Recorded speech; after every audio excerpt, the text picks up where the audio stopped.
Isomer खत्म कर चुके थे नहीं है ना, पूरा ये कर लिए थे है ना। इसका क्वेश्चंस हम देंगे है ना, जो अच्छा टेस्ट भी होगा बहुत जल्द है ना। आज नोट्स मिल जाएगा आपको पूरा आइसोमर का, जिसमें से हम स्ट्रक्चर का दे चुके हैं, जियोमेट्रिकल का देना है, मैंने जियोमेट्री क्या बोले स्टीरियो का देना पूरा।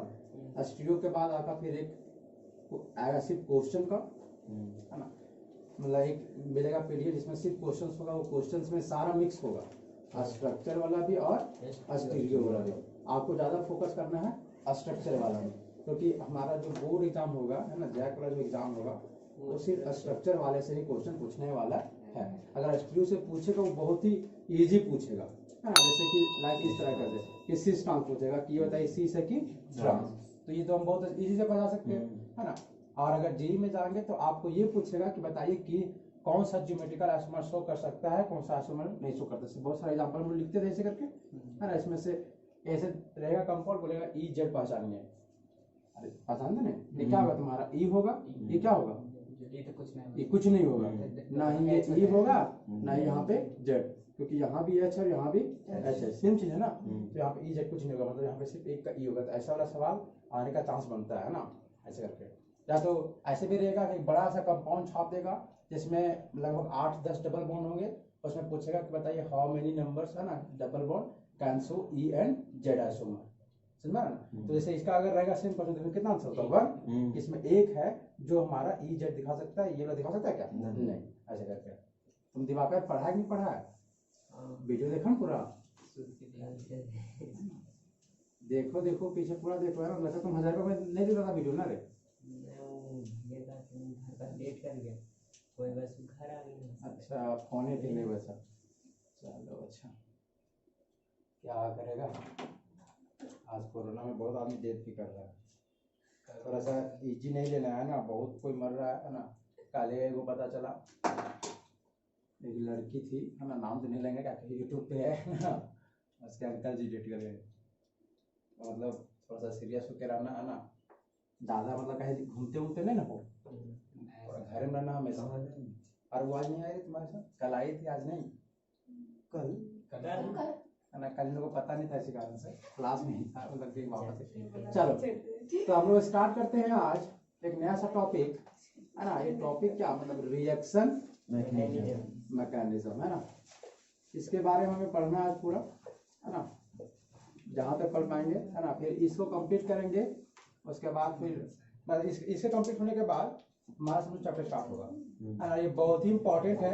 क्या चीज एक और चेयर नहीं है, क्या क्या कुर्सी, अच्छा चेयर, अरे इंग्लिश बाहर बाहर होगा, दिक्कत हो रहा है क्या बैठने में। अच्छा उसको ट्रांसफर करने में क्या दिक्कत है, आगे इसको लगेगा कि हाँ क्लासरूम में पढ़ाई हो रहा है। चलो ठीक है, हमें पढ़ना है रिएक्शन मैकेनिज्म है ना। जैसे सबसे पहले हम लोग पढ़े थे क्या नेम पढ़े थे ना, किसी नेम, उसके बाद पढ़े थे क्या आइसोमर है ना। देखो ये सब जितना पढ़ा रहे हैं वो सीक्वेंस, वो हमारा सबका सब यूज होगा जान लेना।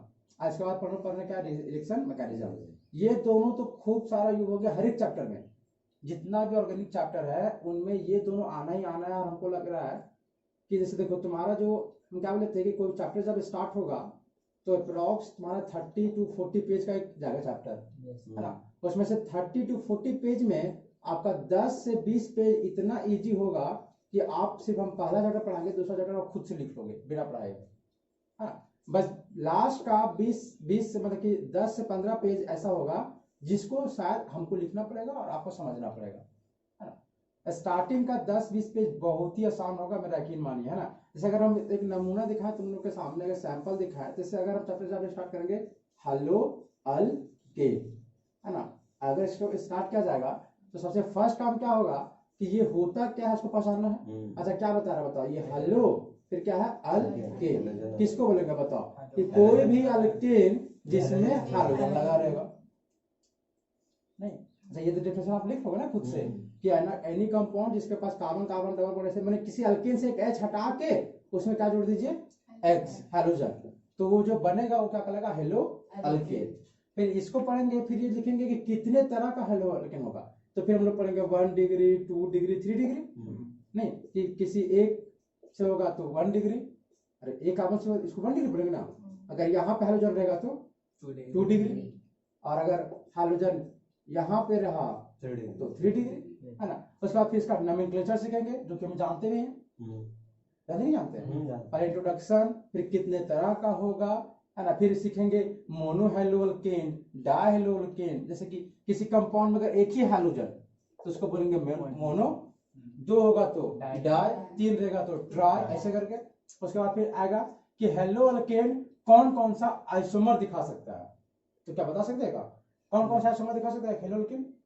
फंक्शनल, फंक्शनल, पोजीशन हमें सिर्फ चेन इसका सोचना, स्ट्रक्चर का, स्ट्रक्चर तुम्हें जाना नहीं है, बताओ। तो होता क्या है, चेन होता है, पोजीशन, फंक्शनल, मेटामर, बस यही 4 में होता है। बताओ क्या चेन दिखा सकता है ये? बिल्कुल यस चेन दिखा सकता है, तो ये चेन दिखा सकता है। दूसरा पोजीशन, हाँ पोजीशन भी दिखा सकता है। तीसरा फंक्शनल नहीं दिखा सकता, मेटामर नहीं दिखा सकता। तो फिर सभी बात लिखना पड़ेगा कि हेलोअल्केन कैन शो फॉलोइंग आइसोमर, कौन कौन? एगो तुम्हारा चेन और एक क्या पोजीशन, फिर एक एग्जांपल लिख देंगे चेन का, पोजीशन का। तो ऐसे ऐसे करके 10-15 पेज हो जाएगा। तो तुम्हें लगता है नहीं कि इतना दूर हम लोग कर लेंगे इजी से? नहीं लग रहा है क्या? है ना कि तुम्हारा आधा चैप्टर बहुत आसान से कंप्लीट हो जाएगा, बहुत मतलब उसको पढ़ने में भी तुम्हारा क्विक सा पढ़ा हो जाएगा। दिक्कत कब होगा?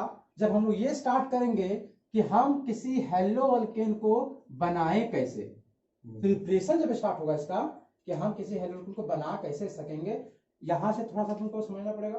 तो आप बना लेंगे जब, तो फिर हमें पढ़ना पड़ेगा इसका प्रॉपर्टी कि कितना में बॉयल होगा, कौन ज्यादा बॉयल करेगा, कौन कम बॉयल करेगा, कौन पानी में घुलेगा, कौन पानी में नहीं घुलेगा, है ना।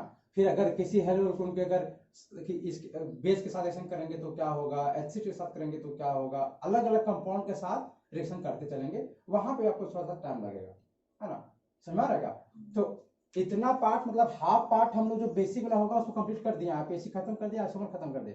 अब जो हाफ पार्ट बचा है जब हम सीखेंगे प्रिपरेशन और उसका केमिकल रिएक्शन, उसको समझने के लिए बहुत अच्छे से हमें पढ़ना पड़ेगा रिएक्शन मैकेनिज्म।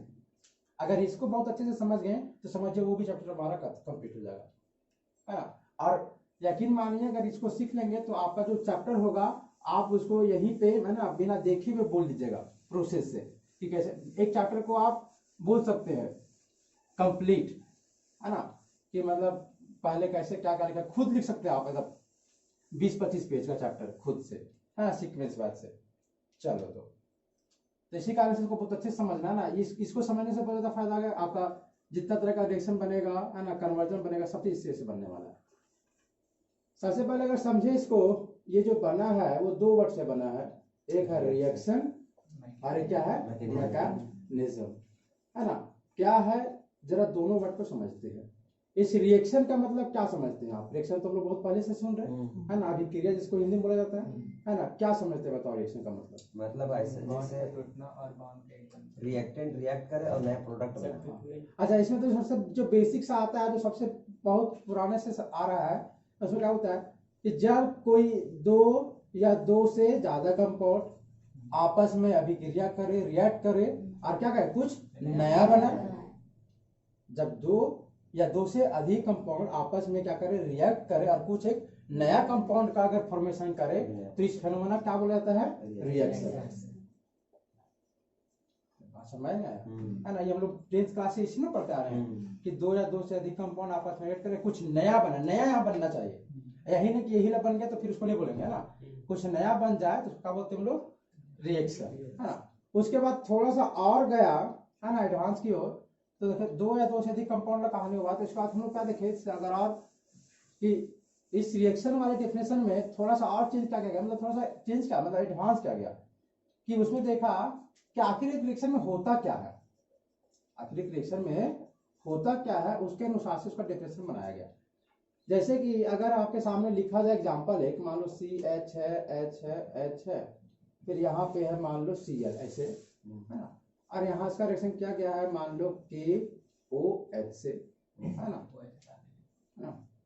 अब यहाँ पे बन गया, है ना, ये एक्वस वाला है। हम आप क्या क्यों इस सब अभी नहीं मतलब टेंशन मत लेना कि क्या एक्वस लिखे क्या ऐसे ऐसे करके, और ये KC ऐसे है, ये बिल्कुल सही है हमारा पहला डेफिनेशन के अनुसार कि दो कंपाउंड आपस में रिएक्ट कर रहे हैं, बना रहे हैं कुछ नया। नया बना नहीं बना, इधर वाले से कुछ अलग बना है ना, मतलब नया ही बना होगा। तो हाँ, यह एक तरह का रिएक्शन है। समझ में आ रहा है ना। तो ये हुआ। अगर इस डिफिनेशन में और अगर थोड़ा सा डीप जाया जाए है ना, और थोड़ा सा समझा जाए आखिर ये रिएक्शन में हो क्या रहा है, जरा देखो तो। एक बॉन्ड टूट रहा है, सब्स्टिट्यूट हो रहा है हाँ, सब्स्टिट्यूट हो रहा है, मतलब कि यहाँ से Cl हट जा रहा है और OH जुड़ है रहा है। ना, और यहाँ पे क्या हो रहा है, OH आके जुड़ जा रहा है। यही ना हो रहा है कि यहाँ से Cl हट रहा है और वहां पे OH का आ रहा है, जुड़ रहा है। अच्छा बताओ, अगर यहाँ से तुम्हें Cl को हटाना है तो तुम्हें क्या करना पड़ेगा? Cl का बॉन्ड तोड़ देंगे। मतलब आपको कहीं ना कहीं ये वाला बॉन्ड को हाँ। तोड़ना पड़ेगा, तभी ना Cl यहाँ से हटेगा, क्योंकि ये Cl जुटा है कार्बन से। और अगर आपको इसको हटाना है तो मतलब कार्बन और Cl के बीच में जो बॉन्ड है आप उसको क्या कीजिए, ब्रेक कीजिए। अगर ये जैसे ही ब्रेक होगा वैसे ही Cl साइड हो जाएगा, इधर वाला क्या होगा, साइड हो जाएगा। मतलब कि एक रिएक्शन में हम क्या करते हैं कि कुछ तोड़ते हैं। क्या करते हैं? तोड़ते हैं। और क्या तोड़ते हैं हम? बॉन्ड को। इसमें हमारा क्या, ये क्या तोड़ते हैं हम लोग? बॉन्ड को। और जरा देखो, और इसमें हम क्या किए हैं कि जो OH है उसको क्या इस कार्बन से जोड़ेंगे। अच्छा, इस OH को इस कार्बन के थ्रू जोड़ा गया है, इस वाली चीज से। उसको बोला क्या जाता है? बॉन्ड। और ये भी ना बॉन्ड है, और ये भी क्या था? बॉन्ड। मतलब एक रिएक्शन में हम बॉन्ड को तोड़ते भी है और बॉन्ड को बनाते भी हैं। समझ सकते क्या कि एक बॉन्ड को तोड़ा भी जाता है और एक बॉन्ड को बनाया भी जाता है। तो थोड़ा सा अगर हम बोले, अच्छा बताओ इन दोनों, ये देखो ये दोनों बॉन्ड है कि नहीं है, लेकिन अच्छा बताओ कौन नया वाला बॉन्ड है, कौन पुराना वाला बॉन्ड है? ये वाला नया, ये क्लोरीन के साथ नया वाला है, उधर वाला OH के साथ। अच्छा, ये नया बॉन्ड है। पुराना नया तो ये ना बनेगा, अरे प्रोडक्ट में हमेशा नया बनता है और इनके साथ क्या हमेशा पुराना होगा। तो देखो हम क्या बोल रहे थे डेफिनेशन में कि ब्रेकिंग ऑफ बॉन्ड, बॉन्ड का तोड़ना, and formation of bond, breaking of bond and formation of bond is called reaction. लेकिन इसको और अच्छे से बोला जाए तो ब्रेकिंग ऑफ ओल्ड बॉन्ड, कि जो पुराने बॉन्ड होंगे उसका क्या करना? तोड़ना। Breaking of old bond and formation of new bond, समझ रहा क्या? Is called reaction. मतलब सबसे पहला डिफरेंस था कि दो स्पीसीज आपस में रिएक्शन करे, बना दे कुछ नया, तो वो रिएक्शन बिल्कुल सही था। फिर हम पता कि आखिर दो रिएक्शन होता क्या, आखिर रिएक्शन में होता क्या है। तो हमेशा रिएक्शन में क्या होता है कि बॉन्ड का टूटना होता है और बॉन्ड का बनना होता है, और जो भी बनेगा वो नया बनेगा और जो टूटेगा क्या होगा? पुराना वाला टूटेगा। हाँ, आयंस के केस में, हाँ, आयंस वाले केस में भी बॉन्ड होता है, लेकिन सर टूटता नहीं, वो बनता है सिर्फ। लेकिन कैसे नहीं टूटेगा? जैसे अगर यहाँ पे देखा जाए, अट्रैक्शन होता है। जैसे KOH हाँ, KOH है, हाँ। यहाँ बॉन्ड है कि नहीं है? हाँ। और यहाँ एक तरह का आयोनिक बॉन्ड है। तो सर जैसे सिर्फ K+ इसी और को- OH है मेरे पास। हाँ, K और OH है, ये क्या बन गया? KCl। तो यहाँ से OH हटा होगा ना, और यहाँ पे क्या बना होगा? KCl। देखो इसको देखो, तो K+ OH माइनस, फिर हुआ है यहाँ पे K+ और Cl माइनस। देखो इसके पहले यहाँ से कुछ बॉन्ड, अरे बॉन्ड का मतलब सिर्फ यही ला बॉन्ड नहीं होता है, बॉन्ड और होता है जिसको बोलते हैं क्या? Ionic bond. इसका बोलता है कोवैलेंट बॉन्ड। 11th में जब केमिकल बॉन्डिंग पढ़े तो इसमें पढ़े थे ना कि दो तरह का बॉन्ड होता है, मैंने दो का और होता है, लेकिन हमारे लेवल में भी आयोनिक बॉन्ड भी होता है और कोवैलेंट बॉन्ड भी। तो यहाँ भी एक तरह का बॉन्ड है और यहाँ भी एक तरह का बॉन्ड है, और वो क्या है? ये भी आयोनिक बॉन्ड है। देखो तो यहाँ पे breaking of old ionic bond हो रहा है और formation of new ionic bond हो रहा है। मतलब बॉन्ड यहाँ भी टूट रहा है, बॉन्ड वहां भी बन रहा है। सर कोवैलेंट मतलब कोऑर्डिनेट बॉन्ड में भी इतना ही होगा। हाँ, कोऑर्डिनेशन में भी होगा, कोऑर्डिनेट बॉन्ड में भी है ना। कोऑर्डिनेट बॉन्ड में हम लोग अभी क्या चीज, उसमें तो एक ही पूरा ट्रांसफर कर देता है। हाँ, एक ही तरफ होगा ट्रांसफर, लेकिन अभी हमारे ऑर्गेनिक में मतलब उसको नहीं पढ़ना है ना अभी, और मैंने कोऑर्डिनेशन का केस नहीं आएगा, जब इनऑर्गेनिक में आएगा वो। समझ में आया ना? जैसे आयन वाला जो केस था समझ में आया नहीं? आयन वाला क्या था? आयन में भी बॉन्ड है, अरे यहाँ भी बॉन्ड था, है ना, इस बॉन्ड का भी ब्रेकिंग हुआ है ना। ये कौन सा था? Ionic bond. ये क्या था? Covalent bond. देखो कोवैलेंट बॉन्ड टूटा है तो कोवैलेंट बॉन्ड बना भी है, और आयनिक बॉन्ड टूटा तो आयनिक बॉन्ड बना भी है। तो सिंपली हम लोग बोलेंगे कि बॉन्ड ही है ना दोनों तरह का, तो हम लोग पुराना बॉन्ड को तोड़ रहे हैं और नया बॉन्ड का फॉर्मेशन हो रहा है। मतलब कोई रिएक्शन में क्या होता है, तो ब्रेकिंग होता है और फॉर्मेशन होता है किसका? बॉन्ड का। ब्रेकिंग किसका होता है? ओल्ड बॉन्ड का। और फॉर्मेशन किसका होता है? न्यू बॉन्ड का। तो अगर ऐसे वाला का भी केस होता है उसको क्या होता है? रिएक्शन। समझ में आया ना? है ना, ऐसे करके। अब देखो यहाँ तक तो बहुत अच्छा था, है ना, ये भी डिफिनेशन काफी हद तक सही है ना। हम लोग को पूछेगा तो हम लोग यही ना बोलेंगे, लेकिन ये भी पूरा प्रॉपर सही नहीं है, क्योंकि जब आगे जाके हम लोग रेडियो एक्टिव पढ़ते हैं, है ना, रेडियो एक्टिव सब्सटेंस वगैरह, है ना, जिसमें अल्फा बीटा गामा निकलते रहता है, उसमें क्या होता है कि कोई एक होता है एटम, और उसी एटम से फिर एक नया एटम बनता है, और साथ में कुछ यहाँ पे रेडियो एक्टिव निकलता है, मतलब अल्फा निकलेगा, बीटा निकलेगा, इस तरह से। देखो ये भी एक तरह का क्या है? रिएक्शन। समझ गया? ये भी तरह का रिएक्शन है जिसमें एक यूरेनियम का नाम सुने क्यों है ना, यूरेनियम जो टूट टूट के बनते क्या था? थैलियम बनते रहता है, साथ में कुछ निकालते रहता है, अल्फा बीटा ऐसे करके। देखो और ये भी एक तरह का रिएक्शन है, और अगर हम उस रिएक्शन का डेफिनेशन इसमें पुट करें तो क्या सही होगा? क्या इसमें कहाँ कहीं बॉन्ड है? नहीं ना। तो कौन सा बॉन्ड टूटेगा, कौन सा बॉन्ड बनेगा? देखो बहुत पहले हम लोग क्या सीखते थे कि सिर्फ रिएक्शन के दौरान सिर्फ इलेक्ट्रॉन का काम होता है ना, लेकिन आगे जाके यहाँ पे न्यूक्लियस का भी खेल होने लगता है। देखो यूरेनियम का होता है 92, जबकि इसका होता है कुछ अलग सा, हमको याद नहीं है, मतलब यहाँ पे 92 से तो कम ही होता है यहाँ पे। मतलब देखो 92 एटॉमिक नंबर है, मतलब इसका न्यूक्लियस होगा 92। अरे जितना एटॉमिक नंबर उतना उसका प्रोटॉन का संख्या ना। अब देखो यहाँ से कुछ कम होता है, इसका मतलब यहाँ पे भी प्रोटॉन कुछ कम हुआ होगा। देखो तो बताओ क्या इस रिएक्शन में क्या सिर्फ इलेक्ट्रॉन काम कर रहा है कि प्रोटॉन भी पार्टिसिपेट ले रहा है? प्रोटॉन भी। तो मतलब कि पहले हम लोग सोचते थे कि रिएक्शन में सिर्फ इलेक्ट्रॉन टूटे, इलेक्ट्रॉन का ट्रांसफर होगा, मतलब कि बॉन्ड टूटना बॉन्ड बनना, क्योंकि बॉन्ड बनना बॉन्ड का टूटना किससे होता है? सिर्फ इलेक्ट्रॉन से, है ना। लेकिन बाद में फिर देखा गया कि नहीं, जो रिएक्शन का जो डेफिनेशन लिखे थे उसमें और हमको करना पड़ेगा चेंज, क्योंकि आप जो बोल रहे हैं बॉन्ड टूटना बॉन्ड बनना, उसमें सिर्फ आप कंसिडर करें इलेक्ट्रॉन को, लेकिन दुनिया में ऐसा भी रिएक्शन है जिसमें प्रोटॉन का भी कुछ ना कुछ रोल होता है। तो फिर सीधा आ गया कि नहीं, रिएक्शन हम उसको बोलेंगे जब कोई पुराना केमिकल स्पीच कुछ नया में बन जाए, है ना। अब आपस में रिएक्ट करके बने या कुछ करके बने, प्रोटॉन तोड़ के बने या तो न्यूक्लियस तोड़ के बने, कुछ भी करे इनको मतलब नहीं है। लेकिन कोई भी अगर पुराना स्पीसीज, पुराना केमिकल स्पीसीज अगर नया केमिकल स्पीसीज बन जाता है तो क्या बोलते हैं हम लोग? रिएक्शन। समझ में आ रहा है क्या? है ना। तो ऐसे करके रिएक्शन का डेफिनेशन होते गया, है ना। हमसे पूछेगा नहीं कभी भी, है ना, अगर तुमसे कभी पूछेगा तो भी सिर्फ इतना बताना है कि बॉन्ड का टूटना और बॉन्ड का बनना हमारे अभी तक क्या है, वो केमिकल रिएक्शन है, और हमें ज्यादा वही होगा काम, है ना, ऐसे करके। तो रिएक्शन समझ में आएगा ना?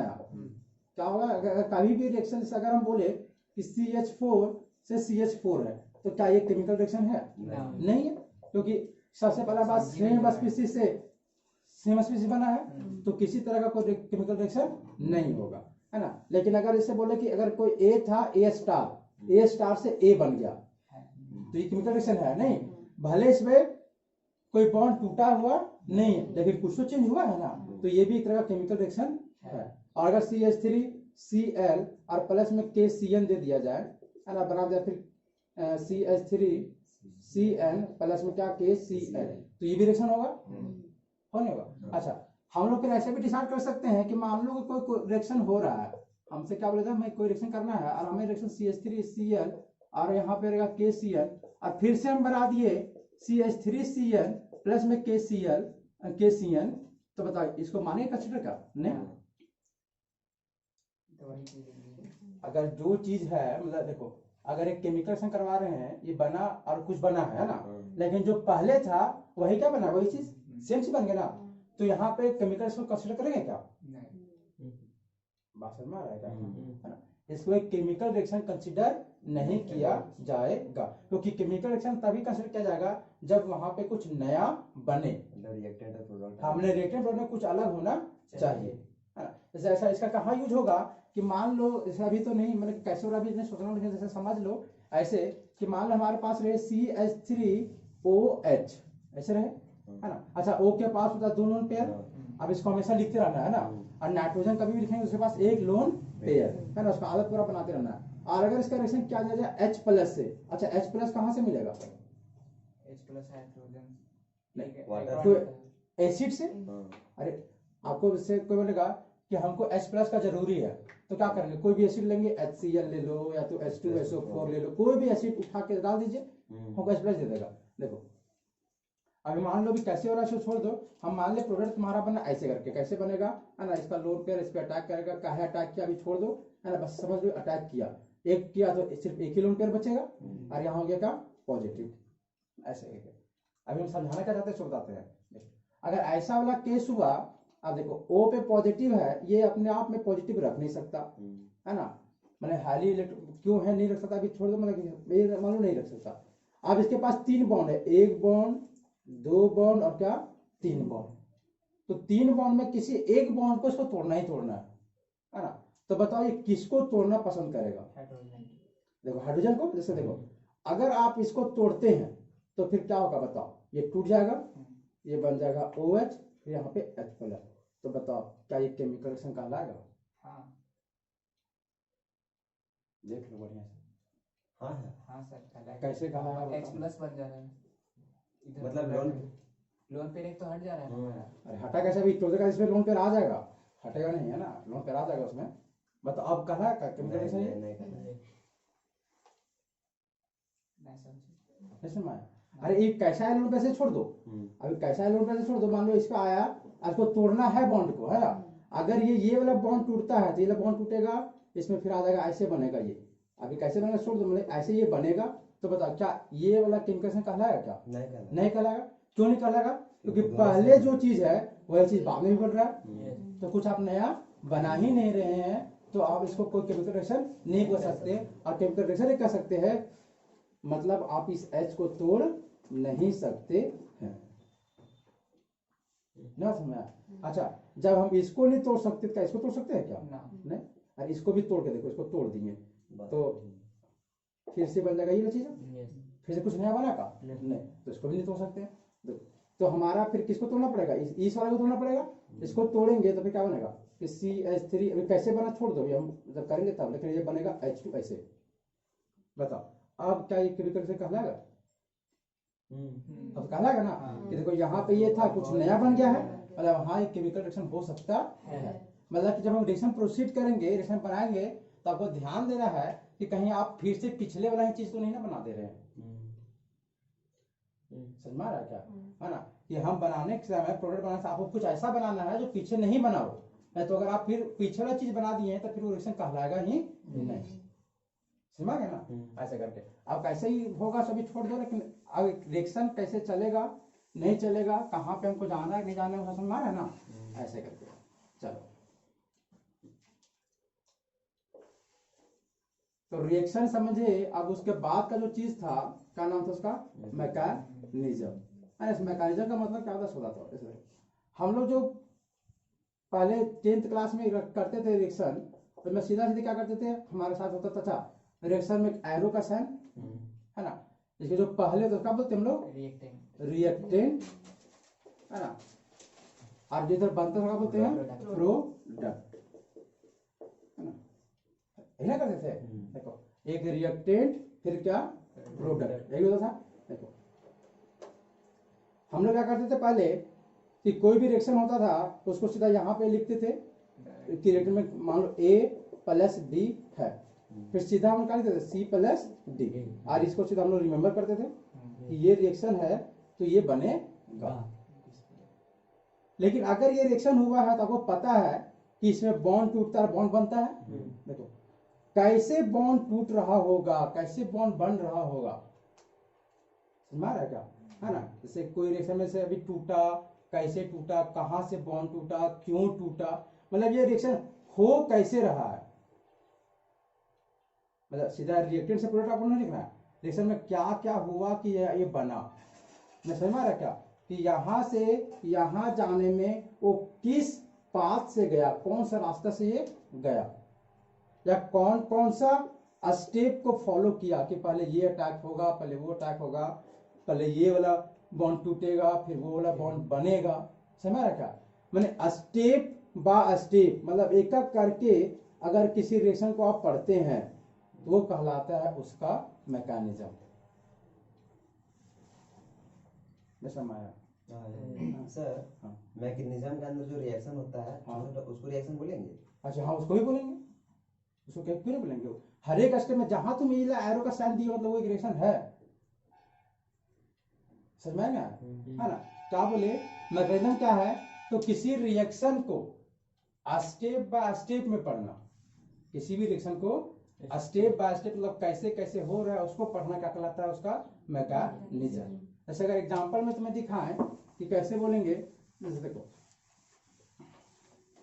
कि एक है कि मान लो CH3Cl प्लस में KOH, है ना? इसका रिएक्शन बनाए तो CH3OH प्लस KCl। ये देखो ये एक तरह का रिएक्शन है कि नहीं है? लेकिन क्या इसको हम बोलेंगे रिएक्शन मैकेनिज्म? नहीं। देखो ये रिएक्टेंट सीधा क्या बन गया, प्रोडक्ट। कैसे बना हमको मतलब है का? नहीं। इसमें कहीं भी लिखा गया कि कैसे बन रहा है सो नहीं। तो ये सिर्फ एक तरह का रिएक्शन है।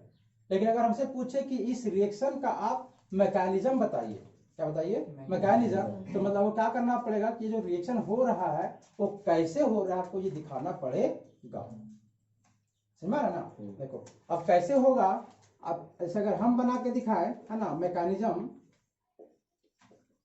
है ना, तो कैसे देखो CH3Cl था तो यहाँ पे क्या KOH। अच्छा अभी एकदम समझ में नहीं आएगा कि कैसे हम कर रहे हैं, क्यों कर रहे हैं इसको, बस भाई तुम देखते तो कि कैसे हुआ होगा ऐसे, फिर ये बाहर, फिर बनेगा तुम्हारा OH, फिर CH3 प्लस में फिर क्या KCl। इसको फिर लिख सकते हैं हम लोग CH3OH और प्लस में क्या KCl। देखो ये था हमारा रिएक्टेंट, और ये क्या है मेरा प्रोडक्ट। अच्छा देखो इसमें हम साफ साफ दिखा दे रहे हैं कि कौन सा बॉन्ड टूट रहा है, कौन अटैक कर रहा है, हमने कैसे वाला पूरा लिखा गया है। इस वाले रिएक्शन को कैसे किया जा रहा है लिखा जा रहा है ना पूरा पे। तो ये है उस रिएक्शन का मैकेनिज्म। बात समझ में आया? सर यहाँ पर 4 स्टेप में मान के चलिए चलता है, हाँ तो वहाँ पर हम लोग इसको भी प्रोडक्ट बोल सकते थे। किसको? क्या है कि मतलब तुम्हारा रिएक्टेंट ये होगा। अच्छा मतलब किसको प्रोडक्ट बोलेंगे सो? हाँ उसको भी आएंगे। जैसे मान लो बहुत लंबा चल रहा है हाँ। कि पहला स्टेप, दूसरा स्टेप, तीसरा स्टेप, चौथा स्टेप, तो हम कहाँ रुकेंगे जाके कि प्रोडक्ट आखिर हम कहाँ फाइनल प्रोडक्ट रुकेगा, कहाँ हम कैसे जानेंगे, है ना, ऐसे करके। हाँ उसको भी सिखाएंगे, है ना। लेकिन अभी हमें क्या सीखना है, रिएक्शन मैकेनिज्म। तो समझ में आया मैकेनिज्म किसको बोलते हैं बताओ? किसी रिएक्शन मैकेनिज्म। रिएक्टेंट को कि किसी भी रिएक्शन का स्टेप बाय स्टेप पढ़ाई करना, उसके बारे में जानना, वो क्या कहता है मैकेनिज्म। तो इसको जरा सा लिखो तुम लोग खुद से, है ना। पहले रिएक्शन लिखो। रिएक्शन किसको बोलते हैं, तो ब्रेकिंग ऑफ ओल्ड बॉन्ड और फॉर्मेशन ऑफ न्यू बॉन्ड। और मैकेनिज्म किसको लिख बोलेंगे, तो किसी भी रिएक्शन का स्टेप बाय स्टेप पढ़ना क्या कहलाता है, रिएक्शन मैकेनिज्म।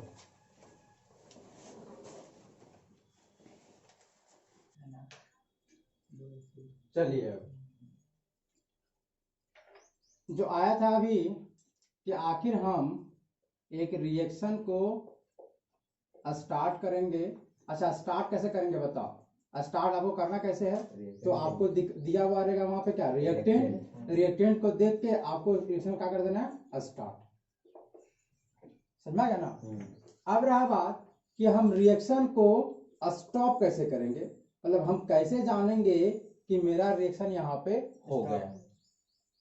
क्योंकि हम लोग तो करेंगे बारी बारी से रिएक्शन कि यहाँ से ये अटैक करेगा, ये अटैक करेगा, ऐसे से करेगा। तो आखिर हम रिएक्शन को रोकेंगे कहाँ पे, हम कैसे जानेंगे कि रिएक्शन यहाँ पे रुक गया है, या तो हम ये कैसे पता करेंगे कि मतलब कि हमें यहीं तक जाना है, इसका आगे जाना नहीं है। स्टेबिलिटी को गन कर ले। हाँ मैंने वही चीज देखना। देखो तो क्या करना है कि जब आप रिएक्शन स्टार्ट कीजिएगा तो आपको बस ये पता करना है कि यहाँ पे होगा रिएक्टेंट और यहाँ पे क्या होगा, प्रोडक्ट।